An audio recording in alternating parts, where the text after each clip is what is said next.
Assalamualaikum warahmatullahi wabarakatuh. Sahabat lintas hikmah yang beriman. Masa bodoh memberikan gambaran rasa tidak peduli pada hal-hal yang mengganggu kehidupan dan rencanamu. Sebagian besar orang sudah memiliki rencana dan tujuan hidup, yang risih apabila diganggu atau direcoki orang lain. Kadangkala komentar-komentar negatif dan sinis dari orang-orang lain membuatmu sedikit melambat dalam bekerja. Pasalnya, kata-kata tersebut bisa merusak konsentrasi dan mood. Jika tidak bisa diatasi dengan benar, tingkat emosional akan labil dan menimbulkan stres. Itulah mengapa bersikap masa bodoh bisa memberikanmu ketenangan. Kamu tidak perlu menghabiskan waktu memikirkan orang-orang yang kenyataannya tidak menyukai kita. Masa bodoh apa kata orang? Jika itu hanya tentang hal-hal negatif, untuk apa dipedulikan? Apalagi jika semua ucapan mereka hanya bisa mengerdilkan semangat kita, membuat kita minder dan lupa dengan impian yang sudah lama kita inginkan. Yu Enjung dalam bukunya menceritakan kisah Khadijah William. Khadijah adalah seorang tunawisma kulit hitam yang hidup dalam tumpukan sampah. Namun meskipun nasibnya tidak sebaik orang lain di luar sana, ia tetap percaya diri dan terus belajar sepanjang waktunya. Orang-orang mempertanyakan, untuk apa dia belajar? Khadijah bisa saja menjadikan ucapan orang-orang sebagai alasan untuk menyerah. Dengan kondisi yang tidak seberuntung anak-anak seusianya yang dapat bersekolah dengan layak, mestinya ia punya 1000 alasan untuk mengiyakan pernyataan itu. Namun, nyatanya Khadijah masa bodoh dengan semua itu dan tetap melanjutkan keinginannya hingga pada akhirnya ia berhasil diterima di beberapa universitas ternama seperti Harvard University dan Columbia University berkat kegigihannya. Lihat, seperti itulah sikap masa bodoh yang mesti kita lakukan. Bersikaplah tidak peduli dengan ucapan orang lain yang dapat mematahkan semangat kita untuk belajar lebih baik.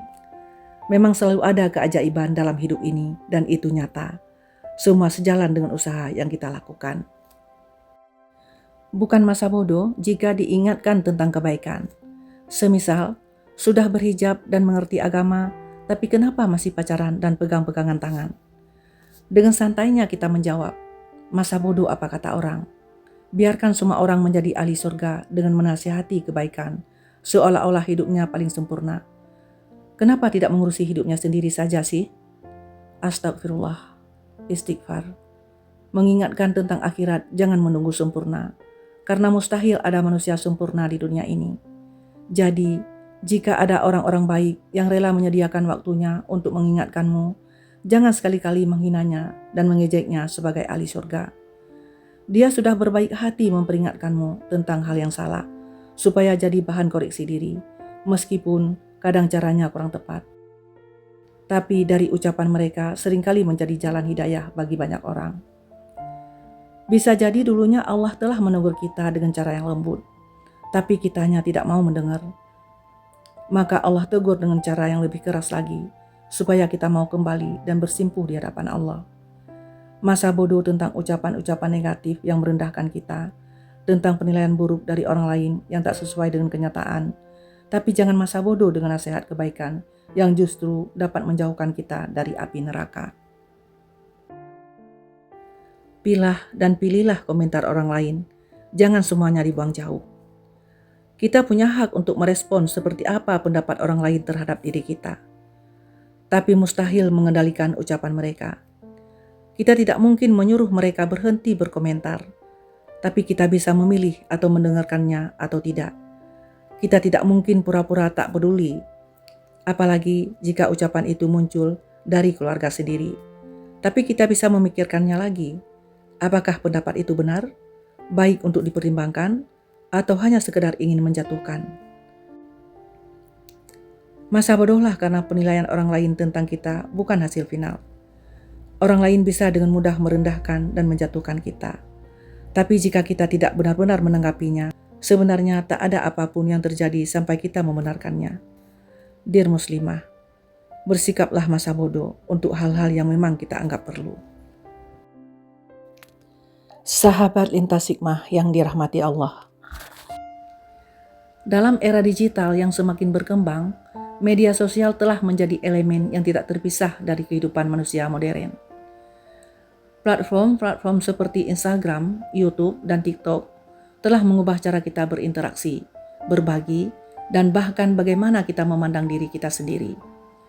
Namun di balik semua kemudahan dan konektivitas yang ditawarkan, media sosial juga membawa dampak yang bervariasi tergantung pada usia penggunanya.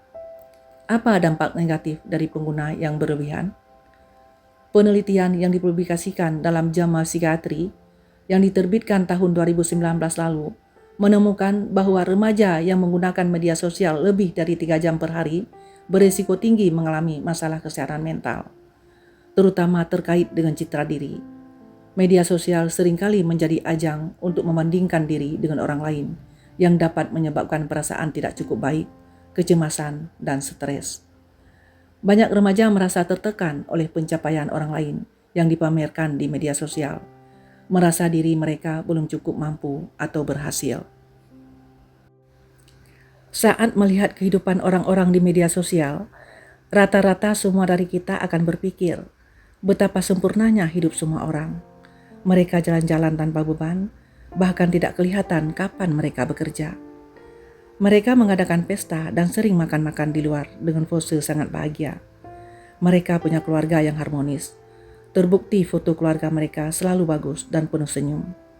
Mereka seperti tak punya beban hidup, sehingga tak jarang sebagian besar dari kita membandingkan hidup sendiri dengan orang-orang yang sering terlihat di media sosial. Hingga muncul kalimat, enak ya, hidup mereka sempurna banget. Yakin hidup mereka sempurna? Bukankah tidak ada kesempurnaan dalam hidup manusia? Bahkan sekelas nabi dan rasul saja banyak sekali ujiannya. Hanya karena kita tidak melihat dan mengalaminya langsung, bukan berarti mereka tak diuji. Sama halnya seperti kita, tentu tidak semua hal ingin diumbar ke media sosial, apalagi jika itu berhubungan dengan kesedihan dan hal buruk yang dialami sendiri.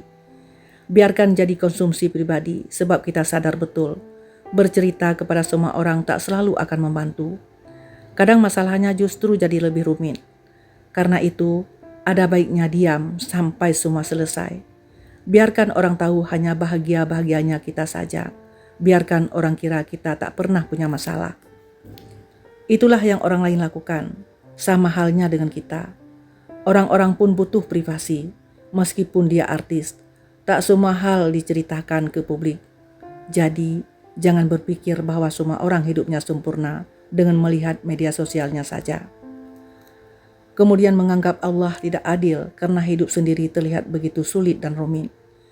Kita harus menyadari bahwa ujian akan selalu datang bagi semua orang yang selama ia masih hidup.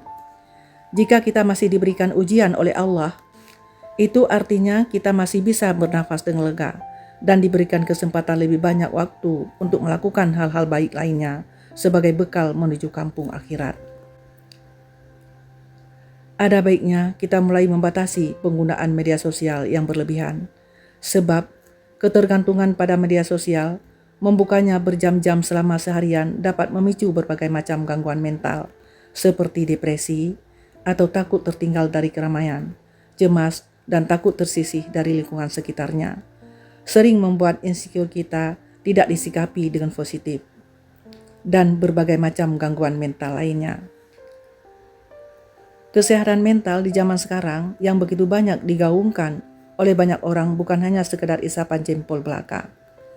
Makin kesini kita juga mesti peduli dan sadar betul bahwa memang ada banyak jenis gangguan mental yang dapat dipicu oleh kecenderungan kita bermedia sosial.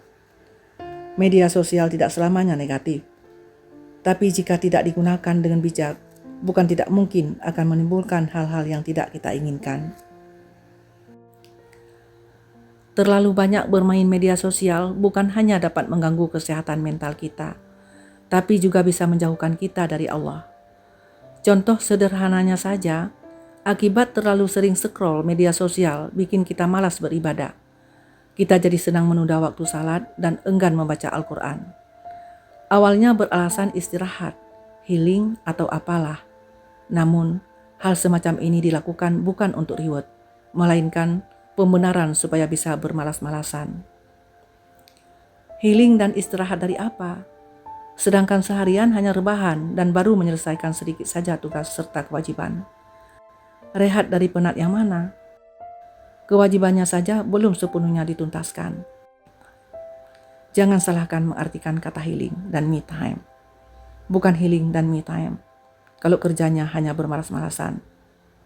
Bukan ambil jeda namanya kalau seharian cuma main gadget dan baru menyentuh tugas sudah merasa penat. Prioritaskan kewajibanmu dulu. Lakukanlah semua hal dengan maksimal. Sisanya serahkan pada Allah. Jika semua sudah diusahakan dengan maksimal, beristirahatlah. Bermain media sosial secukupnya. Bukan berarti seorang muslimah tidak diperkenankan punya media sosial loh. Media sosial juga dapat dijadikan ladang pahala, asal dijadikan dengan benar. Please, lebih smart lagi ya.